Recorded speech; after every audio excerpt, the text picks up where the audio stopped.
अजोऽपि सन्न्यव्ययात्मा भूतानामीश्वरोऽपि सन् प्रकृतिं स्वामधिष्ठाय संभवाम्यात्ममायया। अर्थात भगवान श्री कृष्ण कहते हैं कि मैं अजन्मा और अविनाशी स्वरूप होते हुए भी तथा समस्त प्राणियों का ईश्वर होते हुए भी अपनी प्रकृति को अधीन करके अपनी योग माया से प्रकट होता हूँ। स्वामी राम सुखदास जी इस श्लोक की व्याख्या करते हुए कहते हैं कि इस श्लोक में 6 बातों का ही वर्णन हुआ है। अज, अव्यय और ईश्वर, ये 3 बातें भगवान की हैं। प्रकृति और योग माया, ये 2 बातें भगवान की शक्ति की है और एक बात भगवान के प्रकट होने की है। अजोपि सन्न्य व्ययात्मा, इन पदों से भगवान यह बताते हैं कि साधारण मनुष्य की तरह न तो मेरा जन्म है और न मेरा मरण ही है। मनुष्य जन्म लेते हैं और मर जाते हैं, परंतु मैं अजन्मा होते हुए भी प्रकट हो जाता हूँ और अविनाशी होते हुए भी अंतर्धान हो जाता हूँ। प्रकट होना और अंतर्धान होना दोनों ही मेरी अलौकिक लीलाएं हैं। संपूर्ण प्राणी जन्म से पहले अप्रकट थे और मरने के बाद अप्रकट हो जाने वाले हैं, केवल बीच में ही प्रकट होते हैं। परंतु भगवान सूर्य की तरह सदा ही प्रकट रहते हैं। तात्पर्य है कि जैसे सूर्य उदय होने से पहले भी ज्यों का त्यों रहता है और अस्त होने के बाद भी ज्यों का त्यों रहता है। अर्थात सूर्य तो सदा ही रहता है, किंतु स्थान विशेष के लोगों की दृष्टि में उसका उदय और अस्त होना दिखता है। ऐसे ही भगवान का प्रकट होना और अंतर्धान होना लोगों की दृष्टि में है। वास्तव में भगवान सदा ही प्रकट रहते हैं। दूसरे प्राणी जैसे कर्मों के परतंत्र होकर जन्म लेते हैं, भगवान का जन्म वैसा नहीं होता। कर्मों की परतंत्रता से जन्म होने पर 2 बातें होती हैं, आयु और सुख दुख का भोग। भगवान में ये दोनों ही नहीं होते। दूसरे लोग जन्मते हैं और शरीर पहले बालक होता है, फिर बड़ा होकर युवा हो जाता है, फिर वृद्ध हो जाता है और फिर मर जाता है। परंतु भगवान में ये परिवर्तन नहीं होते। वे अवतार लेकर बाल लीला करते हैं और किशोर अवस्था तक बढ़ने की लीला करते हैं। किशोर अवस्था तक पहुंचने के बाद फिर वे नित्य किशोर ही रहते हैं। सैकड़ों वर्ष बीत जाने पर भी भगवान वैसे ही सुंदर स्वरूप रहते हैं। इसलिए भगवान के जितने चित्र बनाए जाते हैं उनमें उनकी दाढ़ी ऊंचे नहीं होती।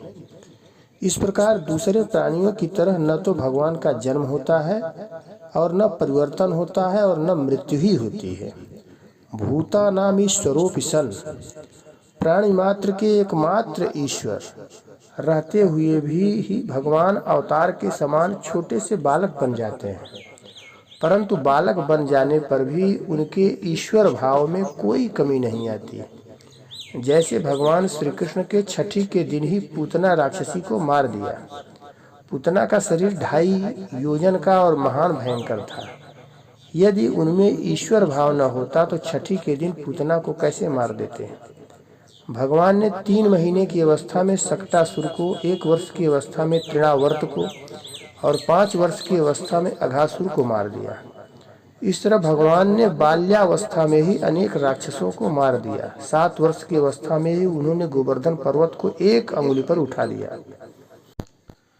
संपूर्ण प्राणियों के ईश्वर होते हुए भी भगवान अवतार के समय छोटे से छोटे बन जाते हैं और छोटा सा छोटा काम भी कर देते हैं। वास्तव में यही भगवान की भगवत्ता है। भगवान अर्जुन के घोड़े हाँकते हैं और उनकी आज्ञा का पालन करते हैं। फिर भी भगवान का अर्जुन पर और दूसरे प्राणियों पर ईश्वर भाव वैसा का वैसा ही है। सारथी होने पर भी वे अर्जुन को गीता का महान उपदेश देते हैं। भगवान श्री राम पिता दशरथ की आज्ञा को टालते नहीं हैं और 14 वर्ष के लिए वन में चले जाते हैं। फिर भी भगवान का दशरथ पर और दूसरे प्राणियों पर ईश्वर भाव वैसा का वैसा ही है। प्रकृतिम स्वामधिष्ठाय, जो सत्व रज और तम इन तीनों गुणों से अलग है, वह भगवान की शुद्ध प्रकृति है। यह शुद्ध प्रकृति भगवान का स्वकीय सच्चिदानंद घन स्वरूप है। इसी को संधिनी शक्ति, संवित शक्ति और आह्लादिनी शक्ति कहते हैं। इसी को चिन्मय शक्ति, कृपा शक्ति आदि नामों से कहते हैं। श्री राधा जी, श्री सीता जी आदि भी यही हैं। भगवान को प्राप्त कराने वाली भक्ति और ब्रह्म विद्या भी यही है। प्रकृति भगवान की शक्ति है। जैसे अग्नि में दो शक्तियां रहती हैं, प्रकाशिका और दाहिका। प्रकाशिका शक्ति अंधकार को दूर करके प्रकाश देती है तथा भय भी मिटाती है। और दाहिका शक्ति जला देती है तथा वस्तु को पकाती एवं ठंडक भी दूर करती है। ये दोनों शक्तियां अग्नि से भिन्न भी नहीं हैं और अभिन्न भी नहीं हैं। भिन्न इसलिए नहीं है कि वे अग्नि रूप ही है, अर्थात उन्हें अग्नि से अलग नहीं किया जा सकता। और अभिन्न इसलिए नहीं है कि अग्नि के रहते हुए भी मंत्र, औषध आदि से अग्नि की दाहिका शक्ति कुंठित की जा सकती है। ऐसे ही भगवान में जो शक्ति रहती है उसे भगवान से भिन्न और अभिन्न दोनों ही नहीं कह सकते। भगवान भक्ति रूप शक्ति के दो प्रकार हैं, विरह और मिलन। भगवान विरह भी भेजते हैं और मिलन भी।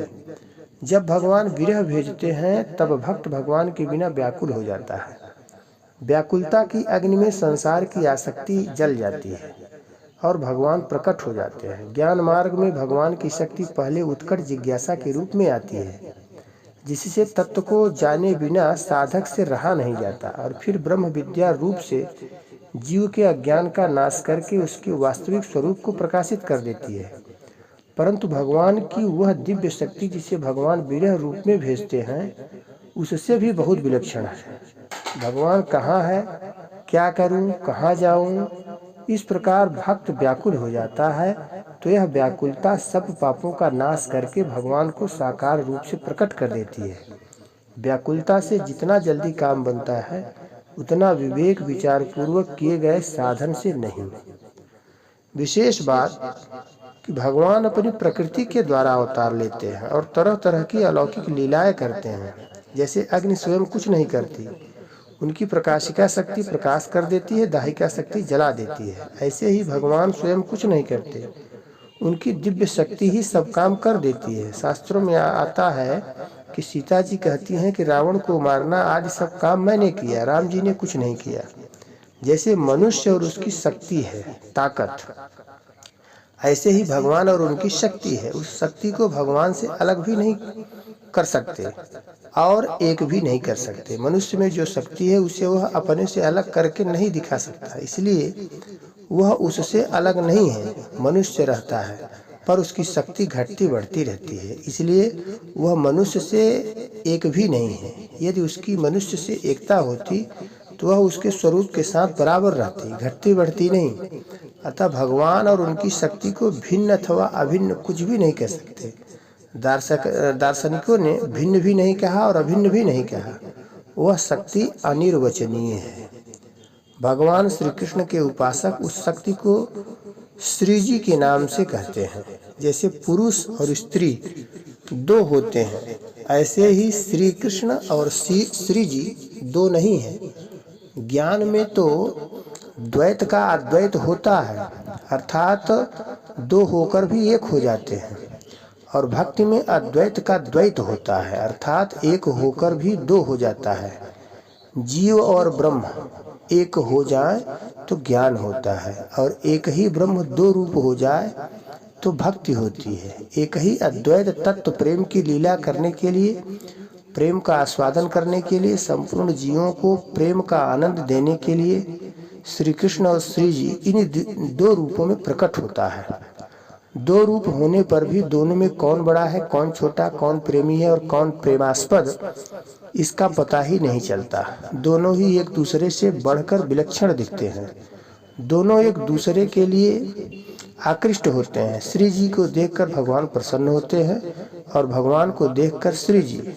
दोनों की परस्पर प्रेम लीला से रस की वृद्धि होती है, इसी को रास कहते हैं।